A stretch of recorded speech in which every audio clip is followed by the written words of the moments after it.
It's the IDP show, now you know. Welcome back to IDP Bets. My name is Johny the Greek. This week I am joined with the man, the myth, the legend, Mr. Scott Bogman. Scott, I totally forgot to write your Twitter down. You're going to have to yell that out in a second, but he is the co-host of the InThisLeague.com podcast series, which covers the NFL and baseball. He's a contributor to Fantasy Pros and Betting Pros. Scott, how are you, sir? I'm doing great. That would be at Bogman Sports. Just the most boring. Put my last name and put sports on it. Very lame. But there you go. That's my Twitter handle. So good stuff, man. Glad to have you this week. We got the NFC and AFC title games to talk about. Adam has the Rona, so we wish him well. We hope he feels better, but he won't be joining us tonight. But let's start with Mr. Bogman. What do you got for your first bet this week? What looks good to you? Yeah, I mean, I like Marcus Williams over 5.5 tackles for a couple reasons. Number one, I just imagine 150 passes going to Travis Kelce deep over the middle, right? So I think Marcus Williams will be back there to at least get in and assist on some of those tackles. So 5.5, I think, is a decent number. It's probably a little bit above what he averaged this year, but it's also paying a little bit. The juice at plus 120. So I kind of like that one. Yeah. I was looking at the Marcus Williams one and the Kyle Hamilton one, trying to figure out who would get more Kelce. And yeah, if it's Marcus Williams, that's the place to go, I think. Yeah, Hamilton is a good one too, but I think his was not the best juice. It was, it's 5.5, so it's a tackle more, or I guess it's the same, but the juice is minus 115. So yep. Maybe that one's decent too because he plays up in the run game. So yeah. It was nice to see Kelce back looking like himself last week. It makes me feel better about what kind of offense we're going to see out of the Chiefs this week a little bit. On the road too. Look at that. Road games. The Chiefs can do it all. First playoff road game for Patrick Mahomes. That was, people are making a bigger deal about that than they were Taylor Swift finally. So there you go. Good stuff. All right, that's a good start right there. And I'm just going to preface all this with a couple things. We only have 2 games this week, right? So choices are limited. Normally we like to have a lot more options so we can identify the value. We're kind of forced into a corner this week. And so I don't forget to say this later. These are all only suggestions. Please gamble within your means and set a limit. For help with problem gambling, call 1-800-GAMBLER. All righty. My first one this week is Justin Madubuike over 2.5 combined tackles. The juice does stink at minus 130, but he's done this 3 of the last 4 games. He's up against the Chiefs rushing attack that in the last 2 games has averaged 29 attempts per game and 146 yards per game. I think that's a great floor of rushing attempts right there. And Madubuike has been just excellent all season with the sacks, with the combined tackles. This is not a huge line. I think him getting 3 tackles in this type of game and likely game script is a good bet. Yeah, I mean, I thought coming out of college that he was going to be way more of like a space clogger, but he has really turned his game up, and all the sacks this year. I'm going to have him for a sack in this game. I'll just go ahead and throw that out now. That's it's paying plus 124. A guy had over 10 this season. So, Mahomes moves pretty well, but if that pocket collapses, Madubuike is the first guy there usually. So I'll go with him for a sack as well.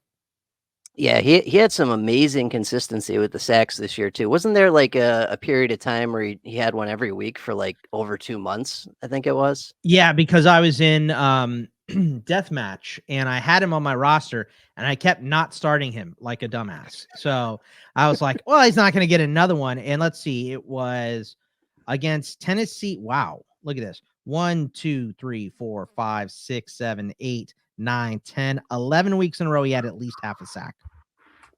Wow. That's crazy for an interior guy. It's nuts. Yeah. That's Aaron Donald number. Right. For an edge guy, that'd be wild. For an interior guy, that's just unbelievable. Nuts. Yeah, good stuff there. All right. Yeah. We both like Mr. Madubuike. Really hard saying that name correctly. We like him a lot. Funnier. Yeah. Alrighty. Moving on to my second one here. So yeah, not super excited about this, but once again, limited options this week. I'm going to go Fred Warner over 7.5 combined tackles. Bad juice at minus 150, but maybe parlay round robin some of these to up that a little bit. So he's up against the Lions in their 5th overall rushing attack, 136 yards per game, 29 attempts per game. I think that's a good floor to get some easy run stopping tackles right there. However, there's a version of this game where San Francisco dominates so completely that Detroit does not produce enough offense for this to happen or Dre Greenlaw's line to happen. That is a legit possibility. So while I am making this bet, I don't feel great about it. What do you think?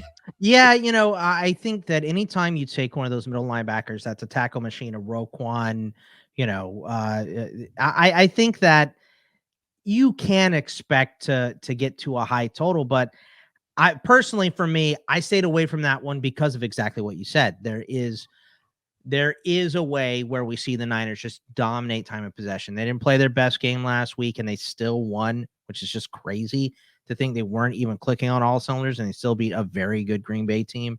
They were at home. It was rainy, so there's a little weirdness, but I don't think that this game is going to be like that. I don't think they're going to win barely. I either think they're going to win going away in a route, or I think it's going to be down to the wire, a last second field goal type of game, which I kind of expected more to be. So I feel okay about the Fred Warner total, but I went with Nick Bolton because I took one of those guys who actually took Anzalone too. So I'll do 2 for 1 here. But I mean, but just talking about those guys, those middle linebackers that are ones, they are going to be on the field for 100% of the play. Those are the guys you rely on. What was the juice, do you know, on Fred Warner?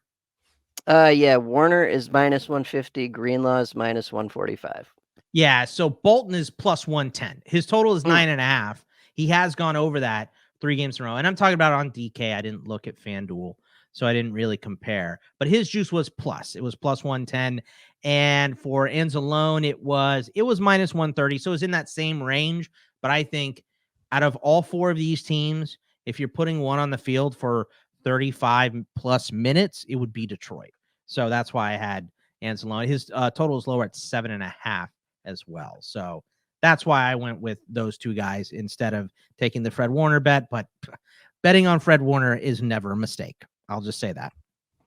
Yep. Yeah, I'm with you on that. If this is either a close game that I think the football gods allow Detroit to win and give us at least half a decent Super Bowl, or it's a bloodbath. And the later this week goes, the more I think it's going to be a bloodbath. Unfortunately, it's going to be 75 and sunny. It was rainy and disgusting last week. Debo was limited today, so he's trending to play. They're going to have all their weapons. I think the nice part about that, though, the nice weather is you don't want bad weather for Jared Goff, as my buddy Joe Pisapia likes to talk about him, indoor cat. So not an outdoor cat. So let's get that nice sunshiny, warm weather. He's a California boy. He went to Cal. So he should enjoy that. So let's make it a good game. Some of those games last week were crazy. It's going to be hard to beat them, but this is the week. For years and years and years, this was the week to watch the games. The Super Bowl was always a blowout, and the AFC and NFC championship games were so much more entertaining. So hopefully that trend picks back up here. I like that. Yeah, I'm with you on that. Before we get into the next one here, who would you like to see? Just to go on record, what's your ideal Super Bowl this year? As a Steeler fan, my ideal Super Bowl is not Baltimore. So just Kansas City. I know people are tired of Kansas City. They want to see Baltimore. I don't. Let's go Chiefs. I'm a big Chiefs fan this week. And how can you not root for the Lions? I mean, Detroit's been rough, so sure they had the Red Wings, but the Red Wings have been miserable for a decade now. So let's get them. I mean, they just had Michigan, but sometimes good things come in pairs here. So let's go Lions. That I would love to see them in the Super Bowl. Yeah, yeah, I'm with you on that. Nicest fan base I've ever been to a game at, too. Very nice people. And I live around New York, so I've seen that end. I like playful banter with opposing teams, that come in and stuff. But the fist fighting and stuff, I mean, shouldn't we all be fighting hockey fans or something? We all love the same sport. You know what I mean? It just doesn't make any sense to me. So. But I'm not usually as liquored up as most of the fans are. So yeah, that's true. That's true. But yeah, no, I could live with that as long as Detroit got there. I'd be okay with a rematch. That week 1 game was pretty good, so Yeah. see that again. Alrighty. I also took Dre Greenlaw here this week, and I'm just gonna say it. I feel like one of these two guys will get over 7.5 combined tackles, Greenlaw or Warner. I don't think it'll be both. Um, Greenlaw's got a slightly better price at -145. Yep, he still has to get over 7.5 combined. I've got the same reasoning as Fred. The Lions' rushing attack should provide a good floor. I just don't think it's going to provide enough of a floor for both of these guys to get over 7.5 here. Yeah, look, Greenlaw has been playing his ass off recently too. He has been insane. He's always good for a 15-yarder, which is aggravating, I'm sure, as a Niners fan. Like, he's almost always good for a personal foul, especially in a big moment, which is super frustrating. But he has made some big plays for them recently. He's been a lot of fun to watch. Yeah. For me, I'm going to go Kyle Van Noy over a quarter of a sack because you're almost doubling up here. It's plus 195. The dude has been on a little bit of a tear as well. And, the Chiefs throw the ball a lot. So Kyle Van Noy last week was on the field for 57% of the plays, which is up from, he was hovering below 50% for the previous 2 games before the playoffs, and right around there, 61, 64. So this is right in the range for him. But they put him in good position to, to get a sack. And if Baltimore is leading late, we know Kansas City is going to play in that shotgun a lot and be passing the ball a lot. We know Mahomes likes to extend plays too. So that's why both my sack picks in that game are on the Baltimore side. I expect them to maybe be on the field a little bit more. And if they're not, we know KC is going to be passing. Yeah, I like that. That's good stuff right there. Yeah, they had a bit of a rotation this year, but Van Noy showed up many times throughout the season and had excellent games and has been really good for them. So yeah, that's a good bet right there. And it's the 0.25. That's always important. Yeah. Just give me a half, baby. Come on. Let's go, Kyle. That's it. Jump on the The only pile. Raven I'm rooting for here are the ones I bet on. There you go. Nice. I got another Raven I'm rooting for this week. This is a high number, but I do think if things line up correctly, Roquan Smith could get over 8.5 combined tackles. It is -150, so Vegas thinks it's probably likely or close to likely. If we get rid of the regular season Chiefs offense and look more at the recent Chiefs offense, right? The last couple of playoff games, the last 4 games of the season, we see that they really have been featuring Pacheco quite a bit more. And with Kelsey getting kind of back hot again and those short catches over the middle, I think that's a good floor for Roquan right there. And he's Roquan Smith. I mean, if Yeah. it, you know what I mean, that's never a bad bet to begin with. And there's a version of this game where KC is running a lot and short passes over the middle, and Roquan's right there almost every play, and I think that's a good setup. Yeah, that -150 really, like you said at the beginning of that statement there, that says Vegas kind of expects it to happen because the juice is very bad.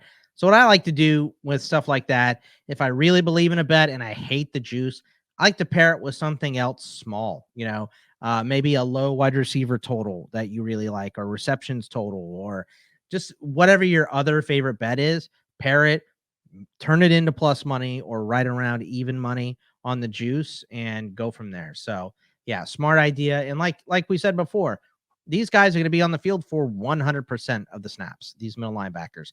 And they're some of the highest paid middle linebackers and, winning awards and stuff because they are around the ball all the time, getting all these tackles. So yeah, it's hard not to like a bet on those middle linebackers that are playing every single snap.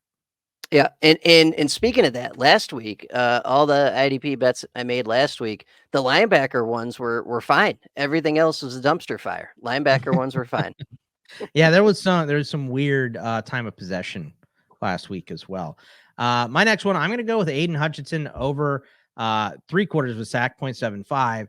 It is minus money. It's -105, but we talked about this before. We kind of expect San Francisco to have the ball for a lot of the game.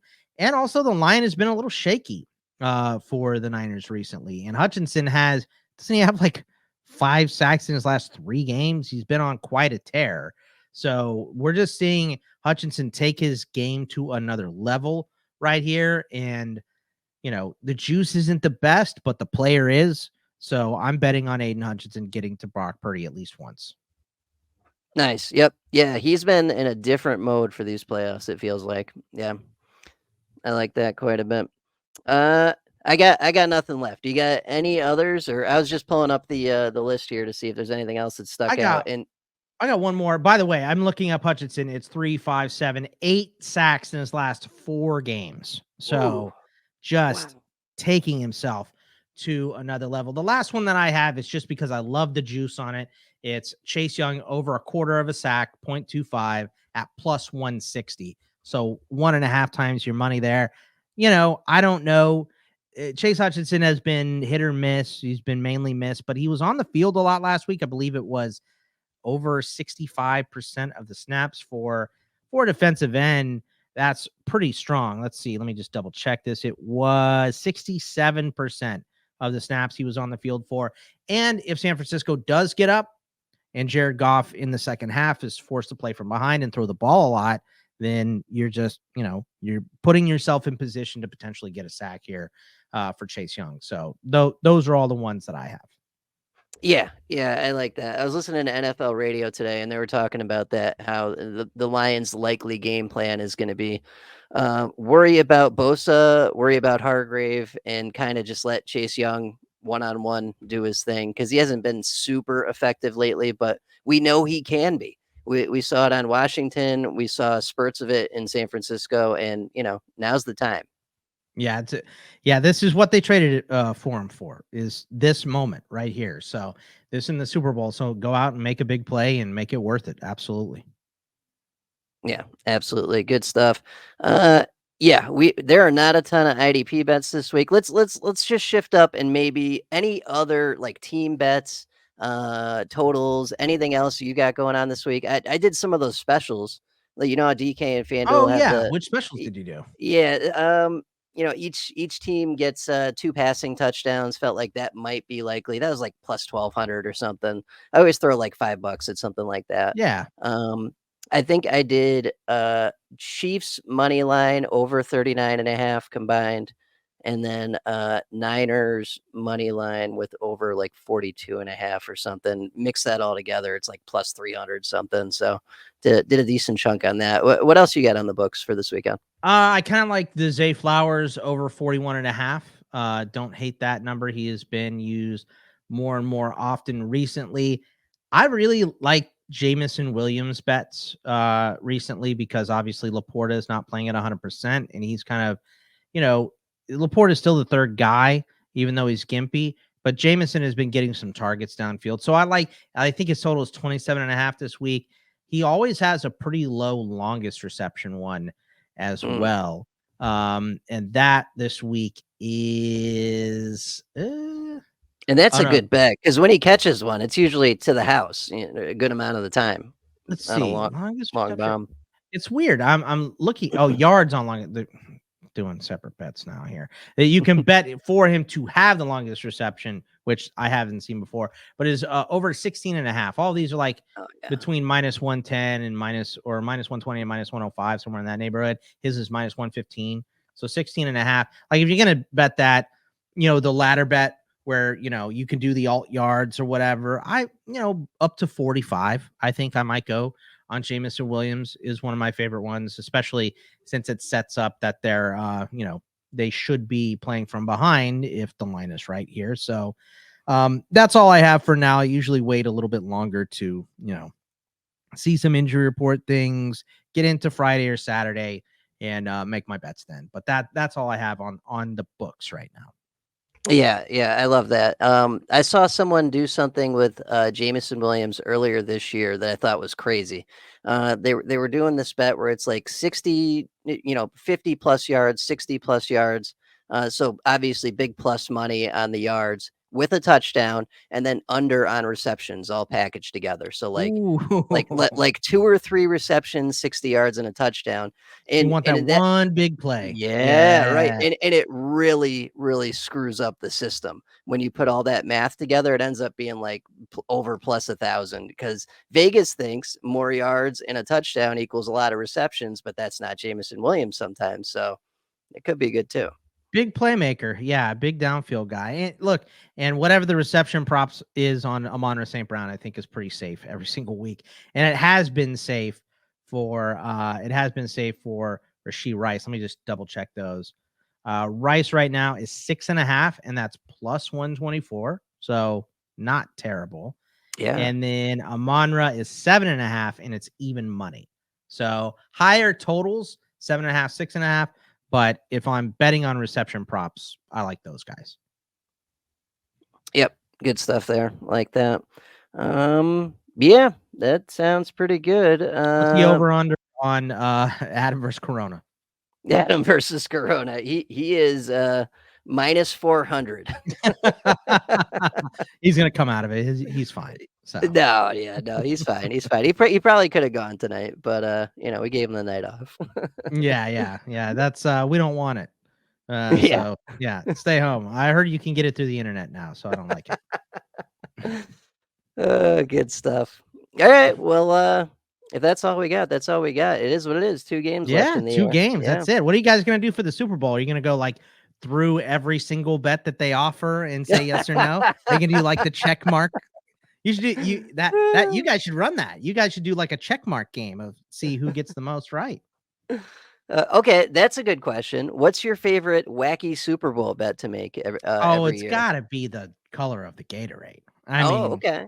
Gatorade color which is kind of, I don't know, like for Baltimore, it's got to be purple, right? I mean, Kansas City, San Francisco, I feel like it has to be red.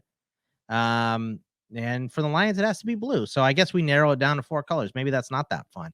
I mean, it's nice to start the night right on the coin flip, right? Yeah. To bet on the coin flip is a lot of fun to start the night. But if you lose that one, it doesn't set a very good tone for the rest of the game, I'll say. So, let me see that coin. What kind of weight dispersal do we have on the logo here? I want to see all that stuff. I want to see someone get into that like that. But yeah, they're always crazy ones, but maybe amount of commercials or fastest commercial, I think was on there one year. Is like, is it going to be over under 10 seconds or something? So, and I don't even know if they sell spots that short. So, but yeah, there's all kinds of wacky fun ones for the Super Bowl. And, I'm sure you guys will have a lot of fun with them. Yeah. Last year they let you bet on the octopus, and I was like, "There's no way, that's not happening." And of course, it happens. Jalen Hurts right at the end there. So, oh yeah, okay, yeah, you never know. You never. If I'm betting on that at a Red Wings game, it's always minus 6,000. So. Yeah, there you go. Good stuff. Well, Scott, tell the people where they can find your stuff. Whenever in season, off season, and I got a lot of baseball coming up Ooh. right now. A lot of baseball with the Welsh and I over at In This League. So please check that out. InThisLeague.com. We'll take you to our Patreon, or if you listen to podcasts In This League Fantasy Baseball on Spotify or wherever you listen. Same thing with our fantasy football podcast. We have been doing some betting shows, but the Welsh is moving this weekend, so probably not going to get to it this weekend. But you can catch me over at Fantasy Pros and Betting Pros as well, or just follow my Twitter at Bogman Sports, and I tweet all my stuff out there.